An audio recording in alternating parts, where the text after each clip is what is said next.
Good evening DSC aspirants, welcome back my channel. Friends, intermediate గురించి చాలామంది tension పడుతున్నారు. అయితే ఇప్పుడు కొత్తగా చదవటం కంటే టెక్స్ట్ బుక్ లేని వాళ్ళు, టెక్స్ట్ బుక్ ఉన్న వాళ్ళైతే ఆల్రెడీ చదివేస్తే ఒకసారి రివిజన్ చేసినట్టు ఉంటుంది. ఫస్ట్ అయితే చూడండి, ఇది పాలిటిక్స్ కదా, ఇది చాలా ఇంపార్టెంట్. ఎందుకంటే ఇది టాపిక్ 1 or 2 టైమ్స్ చదివితే మనకు వచ్చేస్తుంది, ఈజీగానే ఉంటుంది. దీనిలోంచి తమ్నైల్ చూసే ఉంటారు, 6 బిట్స్. ఒకసారి చూడండి, ఇది 2018 పేపరు. 6 బిట్స్ అయితే మొత్తం ఈ ఫస్ట్ ఇయర్ బుక్లోంచే వచ్చినాయి. కాబట్టి సెకండ్ ఇయర్ బుక్ చదవటానికి మీకు వీలు లేకపోతే ఫస్ట్ ఇయర్ అయినా కంప్లీట్ చేయండి. ఎందుకంటే ఈజీగా ఉంటుంది టాపిక్, కొంచెం తేలిగ్గా అర్థం చేసుకోవచ్చు. మనకి నిర్వచనాలు ఉన్నాయి కదా, ఫస్ట్ ఇయర్ వచ్చి నిర్వచనాలు చాలా ఇంపార్టెంట్. అందుకనే నేను ఇప్పుడు మీకు చూపించే నోట్స్లో కొన్ని నిర్వచనాలు అయితే, అంటే అన్నీ ఇవ్వటం అంటే సాధ్యం అవ్వదు కదా, కొంచెం ఇంపార్టెంట్ అనిపించినాయి. నేను కొన్ని రాశాను నోట్స్లో, అవి మీకు ఇప్పుడు చూపిస్తాను. ఒకసారి చూడండి, వాడు ఇవ్వటం కూడా పేపర్లో పేజ్ నెంబర్తో సహా నేను ఇక్కడ వేసాను. ఇది 3, ఇదేమో 20. అంటే లైన్గా ఒక్కొక్క చాప్టర్ నుంచి ఒక్కొక్కటి కంపల్సరీ బిట్ ఇస్తానే ఉన్నాడు. చూడండి, ఇక్కడ రాజనీతి శాస్త్రం అంటే ప్రభుత్వం గురించి అధ్యయనం చేసే శాస్త్రం. ఇది చెప్పింది ఎవరంటే లీకాక్. పేజ్ నెంబర్ 3లో ఉంది.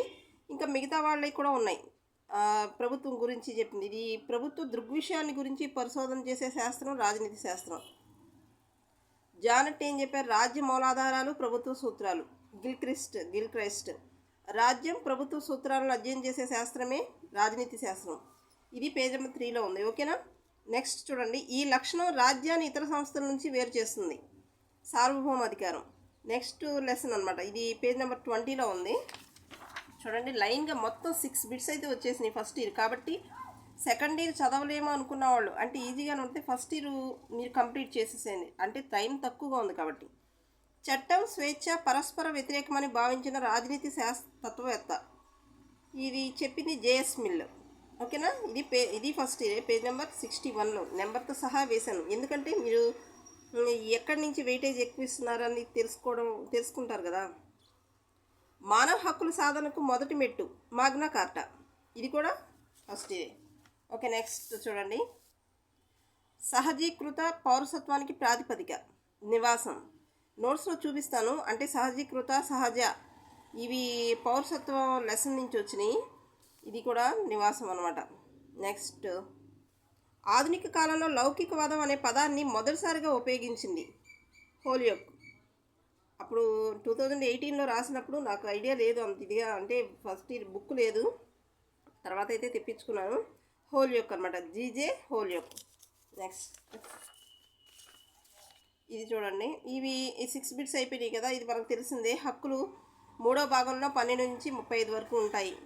అంటే పాలిటిక్స్ చూపిస్తున్నాను మీకు. ఉమ్మడి ఆంధ్రప్రదేశ్ 2వ ముఖ్యమంత్రి రోసయ్య. నెక్స్ట్ ఇదేంటి, పార్లమెంట్, రాష్ట్ర శాసనసభలు 2 శాసనాలను రూపొందించగలుగుతాయని చెప్పేది ఏ జాబితా అంటే ఉమ్మడి జాబితా. మ్యాండమస్ అంటే ఆజ్ఞాపిస్తున్నాము. ఇవి టోటల్గా వచ్చేసి ప్రీవియస్ పాలిటిక్స్ బిట్స్. మీకైతే నోట్స్లో నేను కొన్ని బిట్స్ అయితే చేశాను ఈ అకాడమీ బుక్ నుంచి. ఒకసారి చూడండి, చాలా ఇంపార్టెంట్ అనమాట. రాజనీతి శాస్త్రం అంటే ప్రభుత్వం గురించి అధ్యయనం చేసే శాస్త్రం అని చెప్పింది స్టీఫెన్ లీకాక్. ఇప్పుడు చెప్పుకున్నాం కదా, 2018 బిట్. రాజ్యం గురించి అధ్యయనం చేసేదే రాజనీతి శాస్త్రం. ప్రభుత్వం గురించి అధ్యయనం చేసేది వేరు, రాజ్యం గురించి అధ్యయనం చేసేది రాజనీతి శాస్త్రం అని చెప్పింది చాలామంది చెప్పారు. దానిలో గార్నర్, గెటిల్, అప్పాదొరై. రాజ్యంతో ఆరంభం అయ్యి రాజ్యంతోనే అంతం అవుతుంది అని చెప్పింది గార్నర్. గతం, వర్తమానం, భవిష్యత్తు. అంటే గతం అంటే ఎలా ఉందో, వర్తమానం ఎలా ఉంటుందో, ఉండబోతుందో అని చెప్పింది రాజనీతి శాస్త్రం గురించి. అంటే ఈ 3 కీ పాయింట్స్ చెప్పింది గెటిల్ అనమాట. రాజ్యాన్ని ఇతర సంస్థల నుంచి వేరు చేసేది సార్వభౌమాధికారం. ఇది కూడా మనకి 2018 బిట్టు. రక్త సంబంధం సహజ అవతరణకు దారితీస్తే సమాజం రాజ్యం ఆవిర్భావానికి నాంది పలికింది.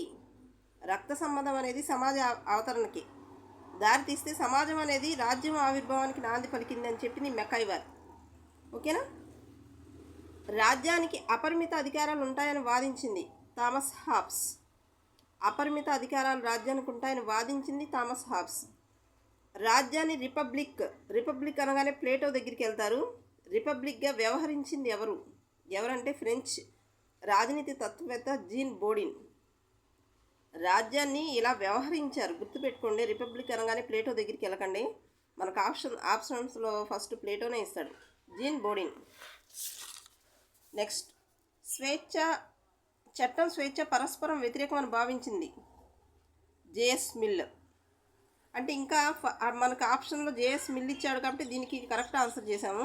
ఇంకా వీళ్ళు కూడా ఉన్నారన్నమాట. అంటే చట్టం స్వేచ్ఛ పరస్పరం వ్యతిరేకం అని చెప్పిన వాళ్ళు ఎవరంటే Adam Smith, Marshall, Herbert Spencer, వీళ్ళు కూడా ఉన్నారు.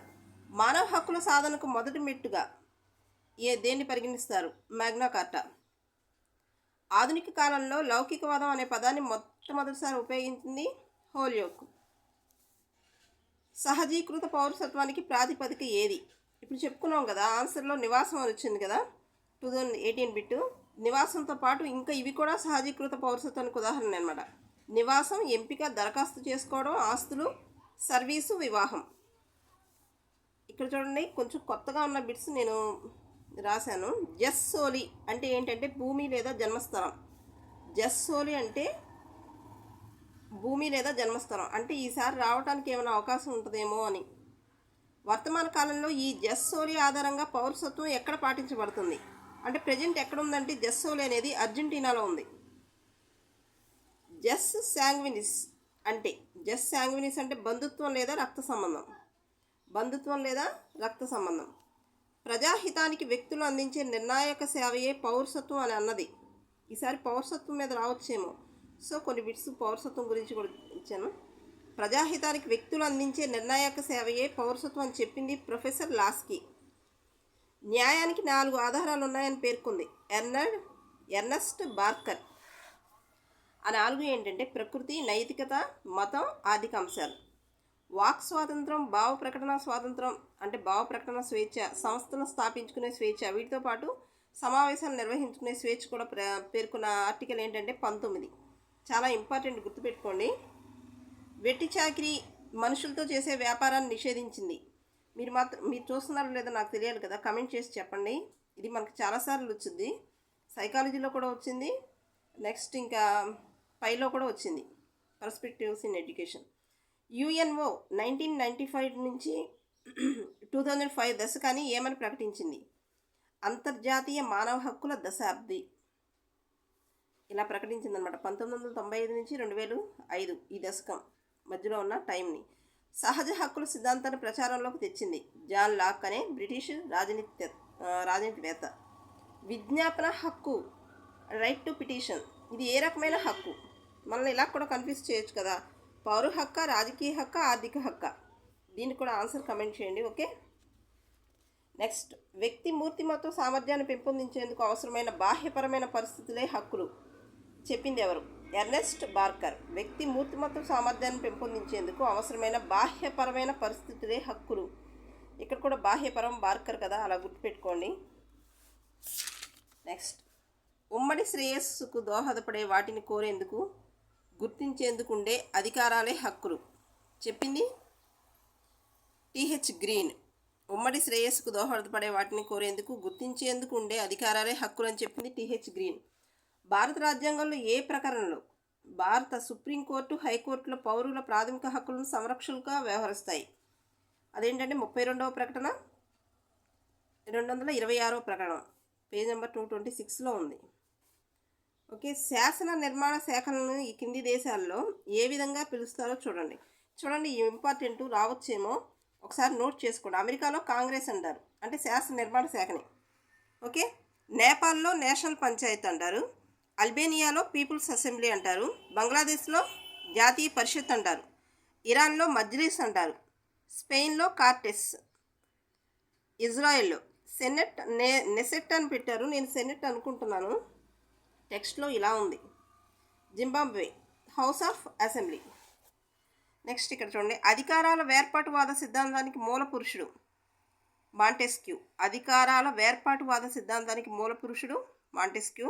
ప్రపంచంలో మొట్టమొదట లిఖిత రాజ్యాంగం అమెరికా రాజ్యాంగం, ఓకే. ఫ్రాన్స్ లిఖిత రాజ్యాంగం అమల్లోకి వచ్చింది ఎప్పుడు అంటే 1791 సెప్టెంబర్ 3. ఓకేనా ఫ్రెండ్స్, మీకు నచ్చినాయి అనుకుంటున్నాను. నచ్చితే ఒక చిన్న లైక్ చేయండి. నాకు ఎంకరేజ్గా ఉంటుంది అంతే. ఓకేనా? బాగా చదవండి. Thank you for watching.